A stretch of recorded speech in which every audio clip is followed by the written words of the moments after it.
Well, as you can see, today we are joined by Dr. Darren DeFrain, and we're going to be talking about meeting the challenge of multimodal texts and spaces with the Vizling app. I'm actually going to stop sharing my screen now. Um, so essentially, we have some questions that we're going to be asking Darren today, but I want to give him a chance to introduce himself and talk just a little bit about kind of what Vizling is. So really your background, how you were introduced to accessibility. Take it away, good sir. Sure, yeah. I think like a lot of our campus, I was pushed into accessibility initially. I thought I was doing things to make my classes accessible, and I'm trying to think about how long. About 8 years ago, our campus was sued by a student who did not have vision, and so our campus, because of that, suddenly took things very seriously, which was actually in a way that was a little bit ahead of the curve with other campuses. And that was a terrific thing. But the area where it really concerned me was I teach graphic novels. My background is in fiction, and I started teaching graphic novels about 15 years ago here at Wichita State. And I kept thinking, how am I going to really make this accessible if I get a student who can't see? Because all of these systems for making something accessible that I was aware of at that time, the few that there were, really did all the kinds of things that I want the student to do. So it was accessible, but in terms of like pedagogy, whoever was providing the accessible versions of the text did all the heavy lifting, and that left nothing for the student to really do or to work with. And so that was the impetus for Vizling. I can get into more of how that came about a little bit later here. And how long have you been with the English department now? 20 years. Randy, I thought that we were coming up on that mark. So for those who don't know, I had the extraordinary pleasure of working as a GTA under Dr. DeFrain right before all of this went down. And right before I moved over to WSU Tech. So it's kind of why I've been so intrigued in this journey, so to speak, because I'm close to the people who are involved in it. So yeah, I guess, can you tell us, like, you kind of touched a little bit on the initial spark behind Vizling, but also like, was there a personal experience or a moment that fueled this idea specifically? Like, how did it go from, gosh, I wish there was a thing to let's do a thing? Sure, there are a couple of things that happened. One happened before all of this, and that was I was teaching a summer class on fiction. And when you get prescribed pills and they run through the what's it of like, all the fine print and everything. And as usual, I didn't really read any of that, but I did remember my nurse telling me, "Oh, and if you happen to go blind, call the emergency room right away."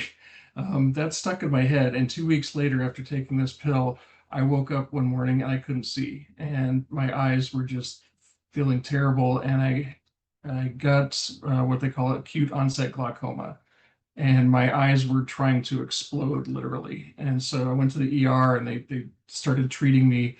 And I also remember, I know this is kind of an aside, but they got the ophthalmologist on the line, and I could hear her excitement because she said, "I've been wanting to write a paper on this, and it's really, really rare for someone to have this problem." And I was like, great. But my vision went down significantly after that, and hence the yellow glasses. Uh, so that was one reason I think I was kind of predisposed to a certain level of empathy with this. But then I started teaching this class. I was teaching a graduate class on graphic novels, and I happened to have a student in there who really shared these concerns, Aaron Rodriguez, who is now on faculty at Florida State. And Aaron, fortunately, his office was right across from mine, and he would just come in. We would have conversations all the time around this. How could we approach this? What could we do with this? And he had been doing a project for his final project that was really kind of a very simple app. He had a friend that developed apps, and it was just basically asking, at that time, it was just asking users to put 3 images of faces in order to create a narrative. Very, very simple, very straightforward.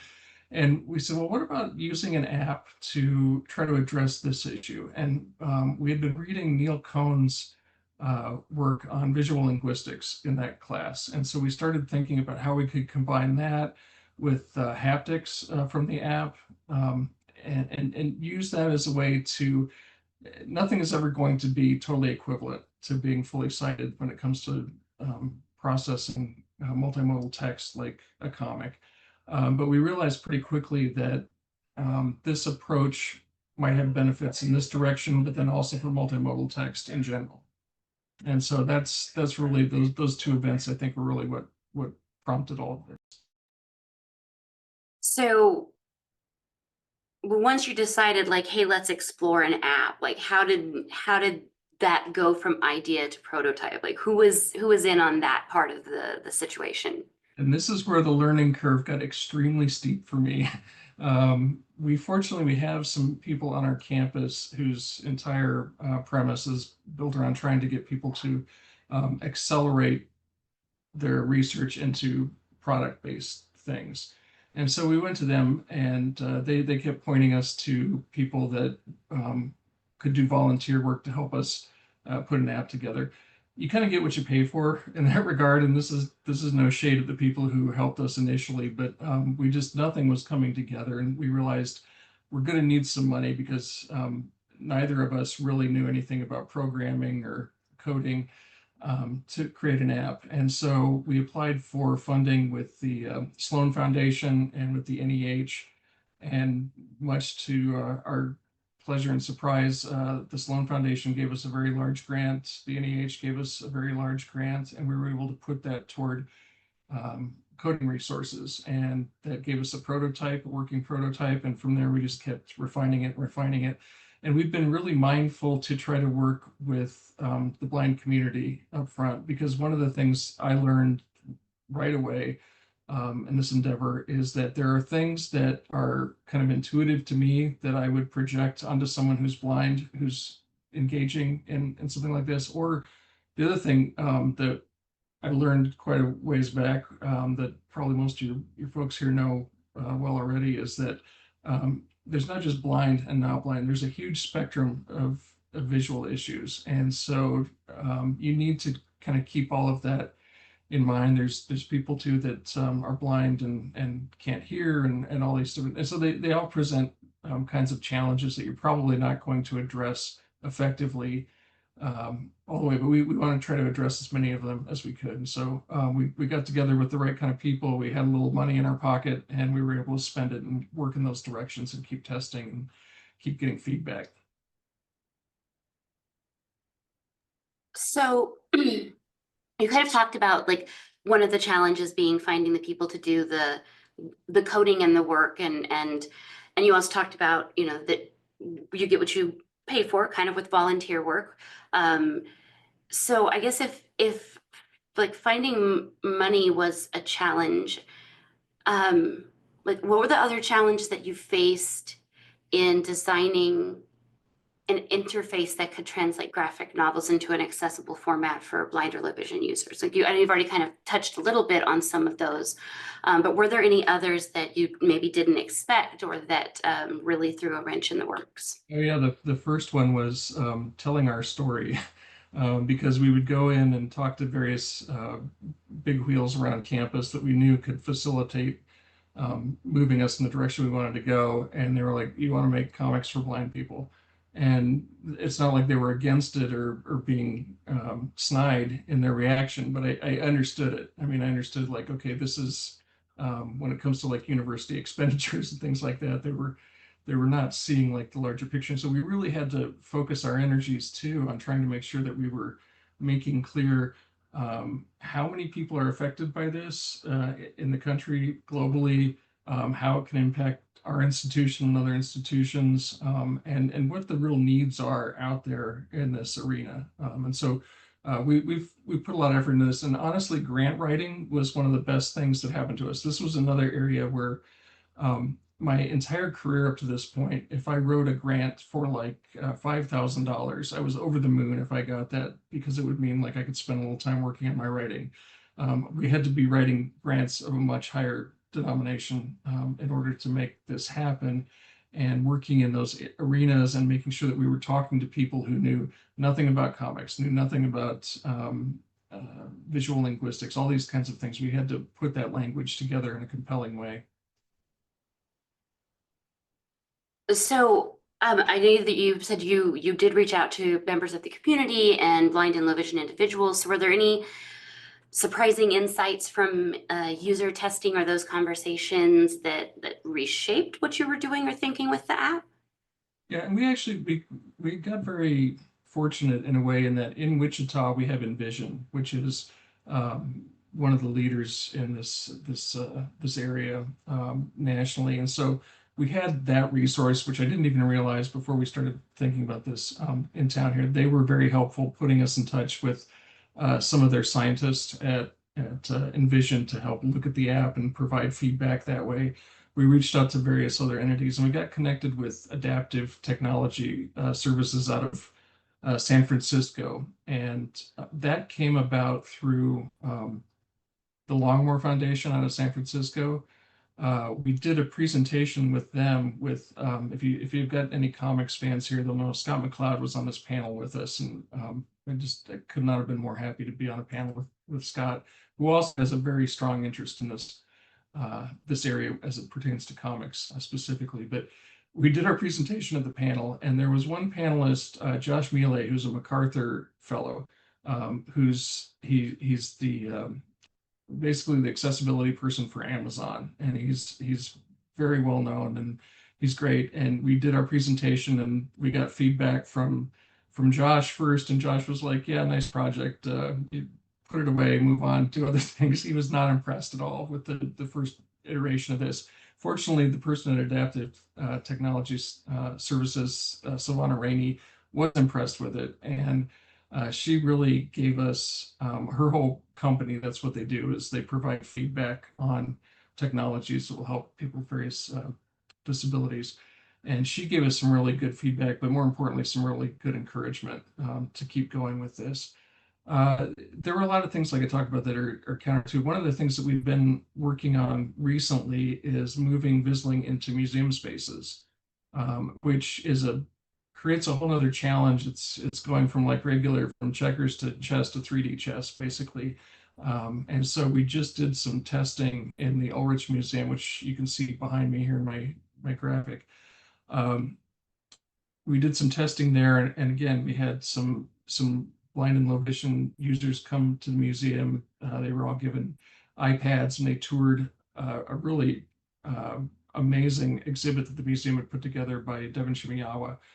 These are giant paintings that are very bright and colorful and thematic, and they've got all kinds of textures to them as well. And so we worked in that arena, and it went mostly like we wanted it to. But again, every time we try this out and with something new, we find things that we weren't totally anticipating. One we definitely should have, that we didn't, was better directions about moving from painting to painting to painting. Like what was the preferred order of the reading experience in the museum. So it's just little things like that sometimes you overlook, or sometimes you don't think about. But there was a book we read, Aaron and I both read a while ago, by Simon Hayhoe, about the blind experience in museums, that was really insightful and gave us a lot of motivation to go in this direction. That's so cool that you're pushing out from where you initially started. And one of the other things that kind of brings up in my mind too is, you think about one of the other questions I have down here to ask you, which you've kind of answered already, is like, what were the particular grants and institutional partnerships? And you've talked about those, but the more that you push out, like, what did you have to do with the museum, like to set this up? Like, that's such a cool collaboration where they like, yes, we want to try this. And so yeah, it did not take much sweet talking on my part. They were all there for it. I mean, one of the things that museums are really excited by is bringing in more foot traffic, and they do. I think museums are in a lot of ways at the forefront of a lot of things going on in this direction, because one, they tend, not always, but they often tend to have some deep pockets of money to try things like this. They have people dedicated to helping with this. we're in a climate right now, I'm sure you and everyone here is aware, where you know, uh, disability advocacy can be met with some federal pushback. We had a second NEH grant, for example, this year, that was going to really move us forward in some ways. We got a couple months into it. We got the letter that everyone at the NEH received that said, finish up, you're done. We're taking the rest of the money and going away.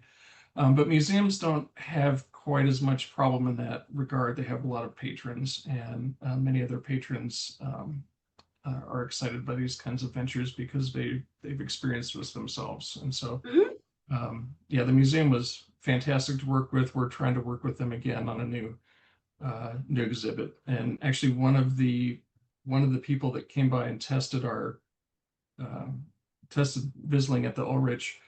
She's an artist whose vision is rapidly going away, and she's trying to finish her degree, her master's degree, and she's got a big exhibit planned for later this year. And she said she really wanted to use Vizling to make that accessible to the public. I love see, and this is okay. This is why I really wanted to share the story of this app, because it's not just about an app and what it can do.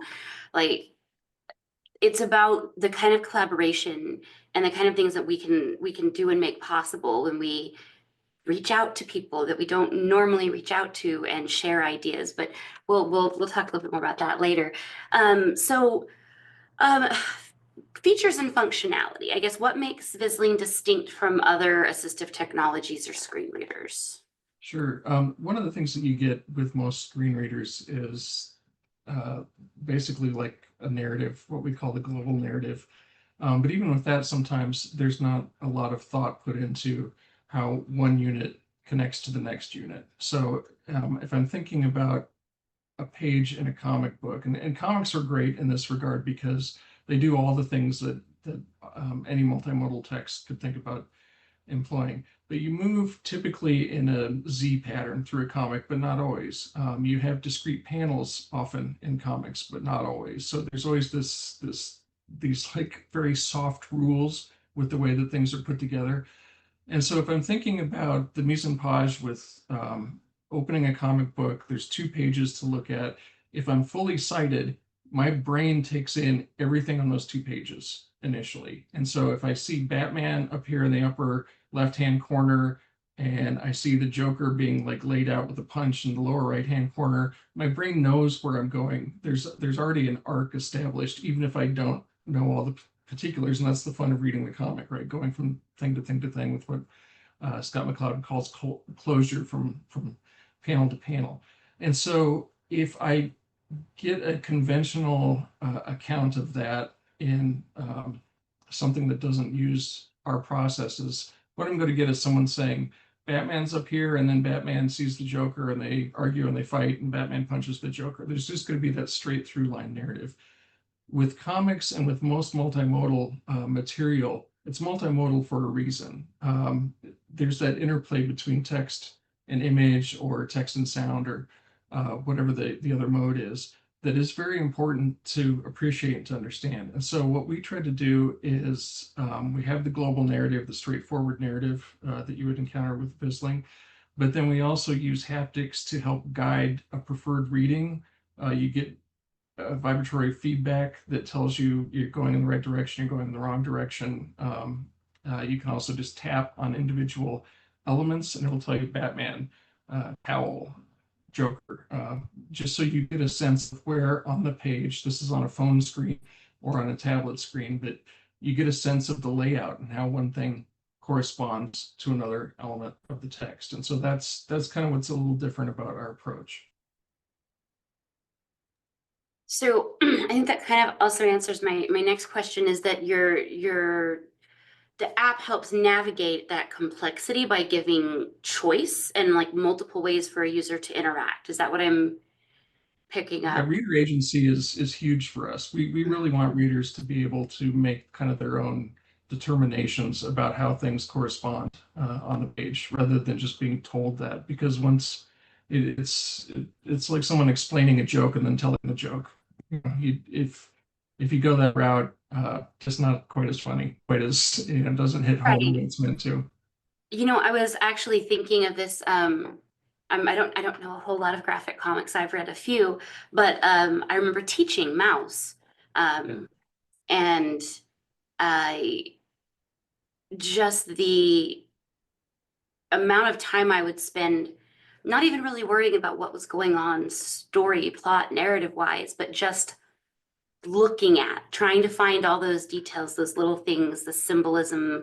And so I think that's one of the things that makes me so fascinated by Vizling is like trying to get to that place where the user um, can do what they prefer and take in everything.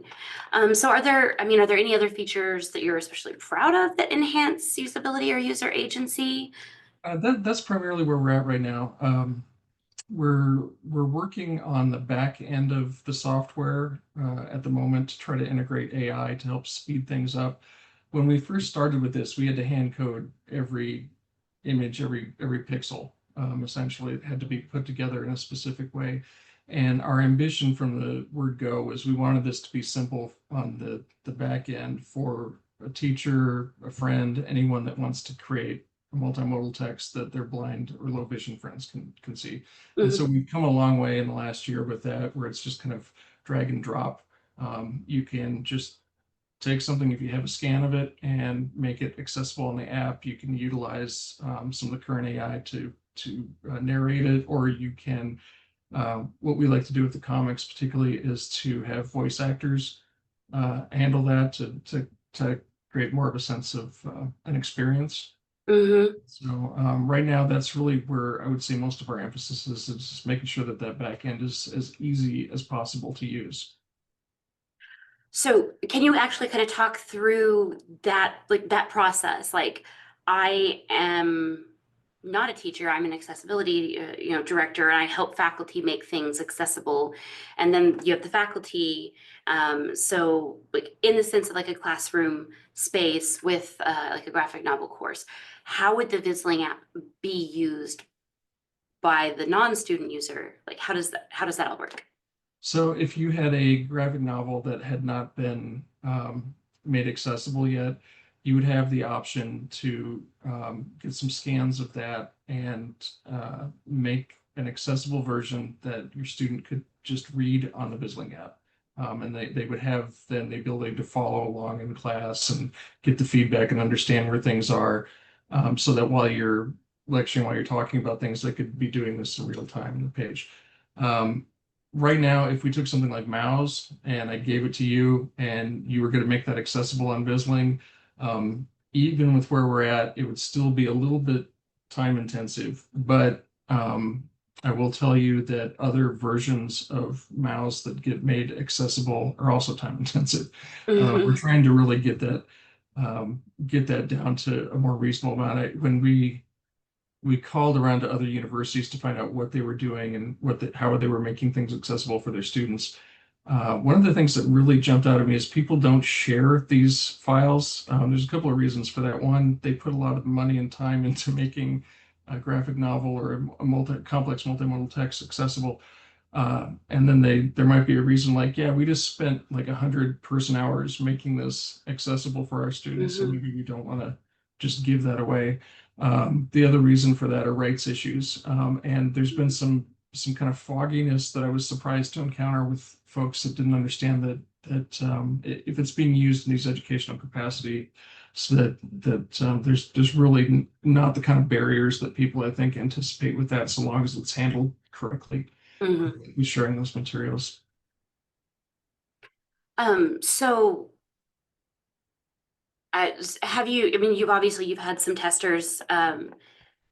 How has it been received by your blind and low vision testers and the community? Like, For the most part, very aside from Josh's first foray of it, and we met with him again last week actually, and he again gave us some really good feedback. This time it was quite more positive and affirming than our first rodeo there. But it's been pretty exciting. I mean, we've gotten excellent feedback. People have been excited by it. They've enjoyed using it. We have a very small library that we have on the app right now that is free to use, and we're hoping to expand that as well in the near future, just so that there's things that where people can get kind of used to the systems and so forth. It takes a little bit of training. One of your earlier questions was what were some things that we didn't anticipate. One of them was voiceover. Mm, Our first attempt with this, we just said, well, voiceover is kind of a problem because we're narrating it, and then voiceover is trying to narrate our files at the same time. So we just said, just turn off voiceover. And the blind community that we were working with were like, no, we do not want to turn off voiceover, and they were angry about that.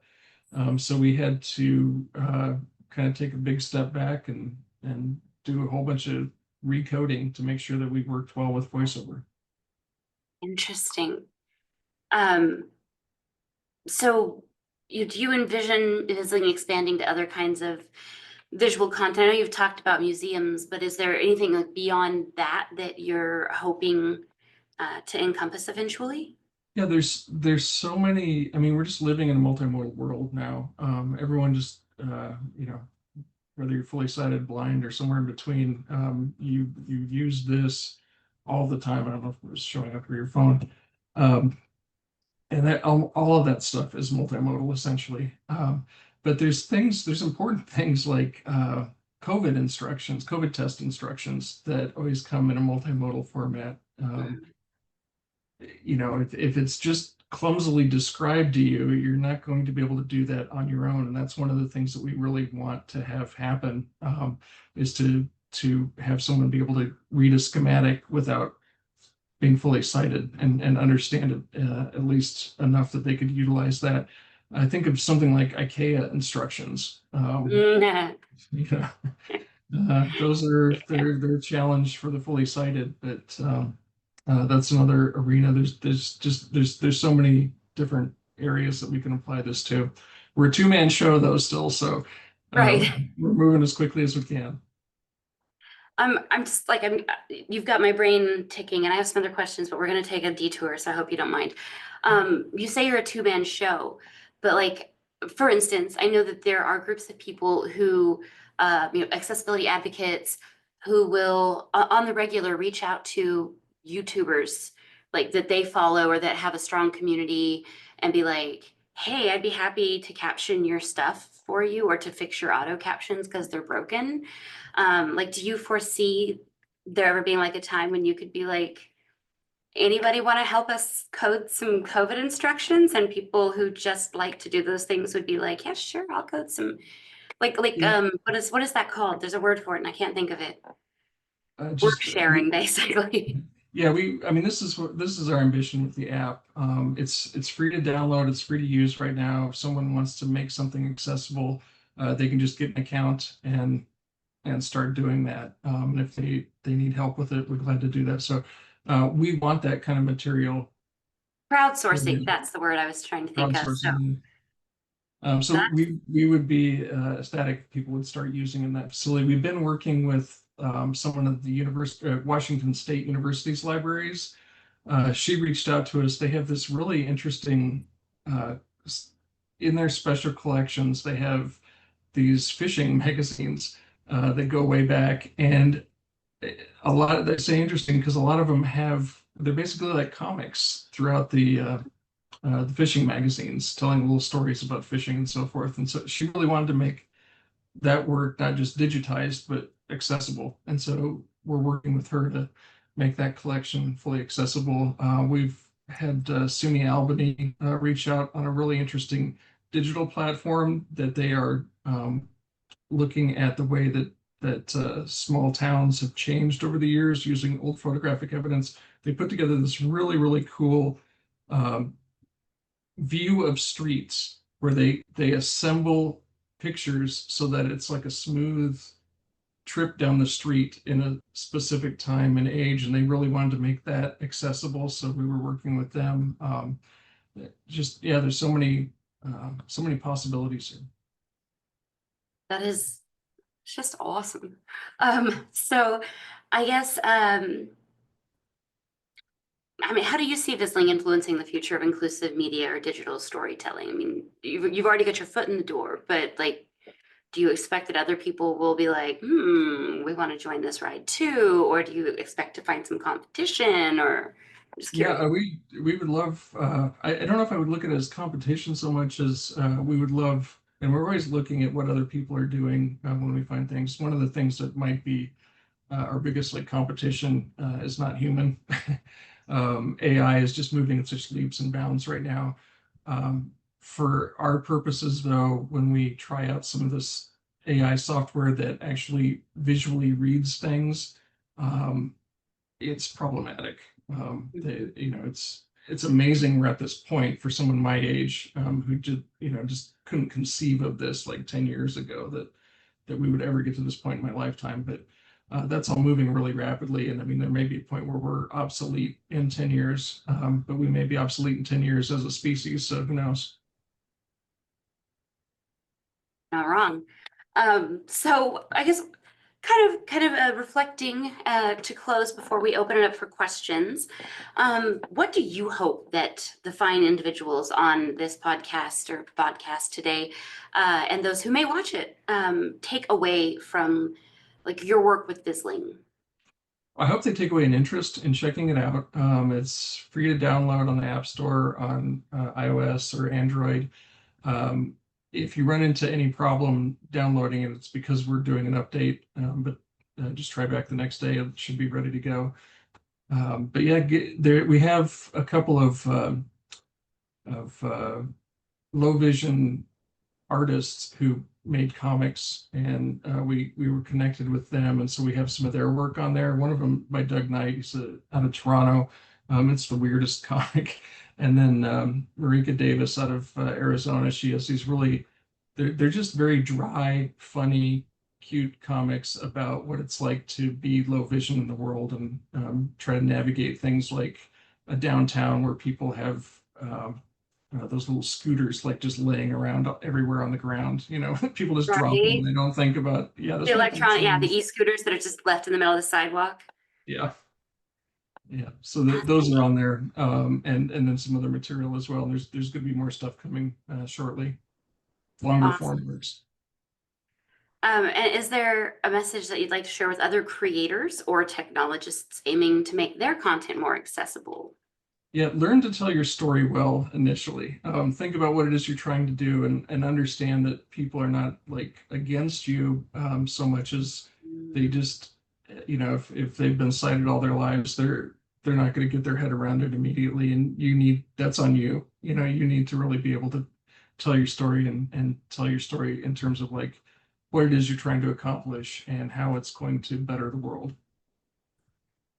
I think just from conversations we've had from today and before, just looking into Vizling and knowing that you've been working on this, um, I think one of the reasons why I so much wanted to put this out there was because, especially being at a tech college, um, we there's a lot of, well, that individual can't be in that industry with but if they're blind. So it doesn't matter whether they can read a blueprint. And I fight against that mentality all the time.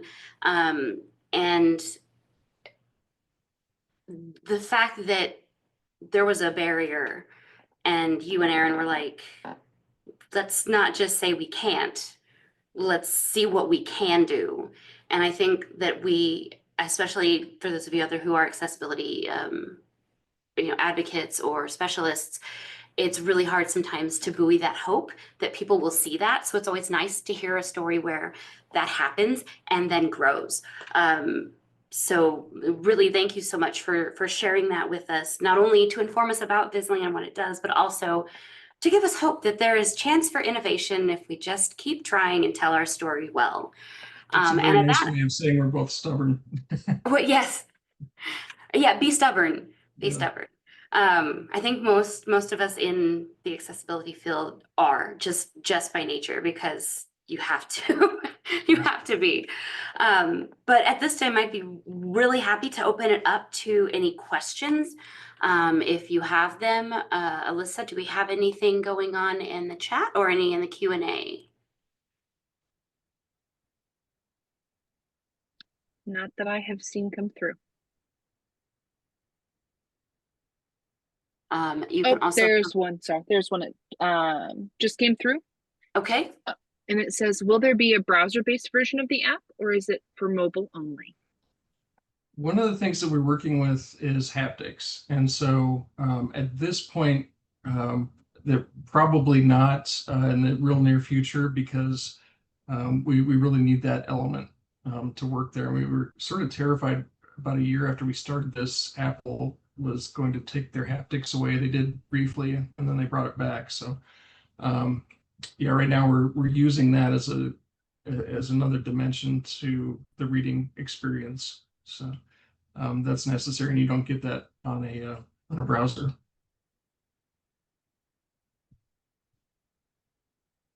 Yeah, and please, I just saw Sam's comment. I do hope people will download the app and try it out. And there's a place there to give us feedback. We want all the feedback we can get, good, bad, in between. So Darren, is what is the compatibility of Vizling with the phones? Will it be compatible with Apple, with Android, with? Yes, it's on both. Okay, so that update likely will fix Sam's problem.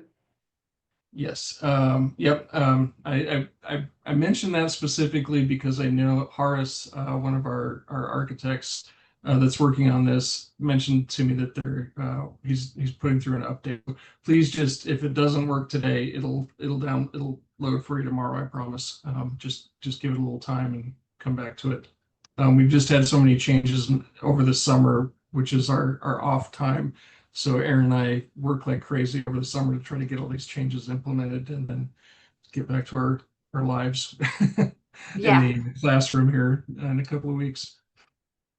Any other questions from chat? We do have another question. Okay. Alyssa says she's downloaded the app and she sees all the free library, but is wondering if there's a repository somewhere or other for other existing content. There will be. We do have other stuff on there, but it's rights protected at this point. So we can only open that to people who should have access to it, if that makes sense. But we're working on a couple of long form things right now. So there will be like full graphic novels on there that people will be able to check out. And I'm hoping some other kinds of works as well. The artwork in particular, we had to be very careful with the rights. So we've reached out to the artist whose works that we've worked with the Ulrich, and I'm hoping that they'll be receptive to having their work put on the app. I understand where they're coming from without, if you're a visual artist, you don't want just your stuff out there necessarily to be copied. So we have another question real quick. And then we have two more questions and I have a question. Are there ways to have an LMS link to a Vizling experience like Blackboard or Canvas? Yes, this is something we're really keen with working on. We're not quite there yet because of the other elements to this. When I first started down this road, I had this like very naive understanding of the way that apps came together and that how quickly a coder would get in and make something happen. I think 2 years we basically spun our wheels, and then after we got going with this, I had a much clearer understanding of how long it takes to have a coder work through and debug and do all of that stuff and test and test and test. So right now we've been working on the stuff with the Ulrich and some other things. So, but our ambition is hopefully this year, and in fact we have a grant that I think is going to speak to this if the grant comes through. We want to make this accessible for Blackboard, Angel. I don't even know where all the other ones are anymore, but all the other. Angel, woo. Okay then. No, that's that's very noble. Josephine would like to know, like, what are do you have like some specific user experience feedback that you could share? Yeah, honestly, we had a woman that was using this at the Ulrich who was crying. She was just so excited that with how this was working, because she was low vision, and we went around to look at these paintings, and she was using the app, standing in front of the paintings and realizing like all the things that she could kind of see, but not very well, anything in the painting. And she was able to use the app to blow things up and to experience the painting in ways that she had not been able to do for years and years. And so that really made me feel great. That gets you right Yeah. in the feels. And so I guess my question kind of goes back because I'm interested in this copyright idea, and we do have a few more minutes. So you said there are things that are protected for copyright reasons and only available to those who get them. How, like, is that like if you pay, or is it because it's something through the college that you're teaching that book? Yeah, if Like you're how? teaching that book, yeah. Okay. And that's the thing. I think a lot of people get really worried. I know if you're on a campus, there's all these, if you're copying anything in the copy room, you'll get an earful from somebody telling you like, oh, you can't, that's copyrighted. You're gonna, the FBI will be here tomorrow. If you're using it for legitimate teaching experiences, Mhm. you can take something, you don't need permissions to do that to make it accessible for that student. You just can't publish that then widely Right. without permissions beyond it. So yeah. So that gets to kind of my second part of this question, because it's something I'm also interested in with AI moving as rapidly as it is. And I know you had mentioned possibly integrating AI. Like, have you thought about how to maintain the copyright protection on those things when you're allowing Gen AI to have access to them? That's I have thought about it, and it's also beyond my intellect. Yeah, I mean, I just think there's so many issues coming up right now around AI that we're going to be wrestling with this going forward Mhm. all the way through. Well, But I absolutely agree. I agree that there is, especially if it means that getting that workflow, whittled down to where people can do it faster so you can get more content on there. But I also, I can also see like if you're protecting it copyrighted from people that aren't supposed to have it, but then you are allowing something that, I mean, I guess it would have to come down to what is the privacy of the AI that you're using, and is it like internally structured as opposed to can you make that not into a feeding the rest of sandbox? Yeah. the thing. So just had to ask about that because it's No, fascinating that's where to me. we're definitely headed with it, is trying to find something that we can use discreetly, Yeah. just to speed up the processes. Because that's really the thing that I think holds back accessibility too often, especially with multimodal text, is how long it takes to make something accessible, and the headaches that you go through. I had a former student who was teaching Fun Home, the Alison Bechdel book, and that's a thick book with a ton of images, and he wanted to make an accessible version for a student of his that couldn't see, and it was taking him 200 hours probably to make that start to finish. But even to get started on that, he would ask the publisher if he could get some scans, and they were like, no, we're not going to send you scans. And he finally went to Alison Bechdel and said, can I get some scans? And she said, sure. And she sent them. So Nice. yeah, there's always a workaround, but we'd like to reduce the number of workarounds and just make it something where you can get this done much quicker if you have the scans ready to go. Fascinating. Well, again, last call for questions before we let Darren go back to his work in the wilds of WSU. I'm not seeing any more. I do want to thank everyone who's here today. I should have opened with this. I appreciate y'all sticking around, but in case you don't know, ASC Live is Accessibility Summer Camp Live, and this is the chitty chatty, informal branch of the Accessibility Summer Camp Conference, which wrapped its 8th year back in June. So it is a virtual one-day conference. Thank you, Darren. And we like to do this throughout the year because it keeps everybody engaged and interested, and we can do some things that are a little bit outside of the conference realm. And so not only do we encourage you to follow the link that Alyssa put in the chat for the Accessibility Summer Camp page, because we will post updates there when we have new lives scheduled. But we will also would love to have any people that you've seen, maybe people that you know that have a really great story to tell or innovation in the field of accessibility or gave a really great presentation. We're always looking for people to come on, and that might even be you. So I'm going to put my direct email in the chat because I'm the one who sets the schedule. So if you have somebody you think should be on an ASC Live, or if you yourself are like, hey, I want a chance, give me a shout, okay? Because we've got to fill up a whole year here, and I like talking to people. And with that, Darren, I can't thank you enough. Thank you so much. Thank you for carrying accessibility into the English department. It makes me happy to see.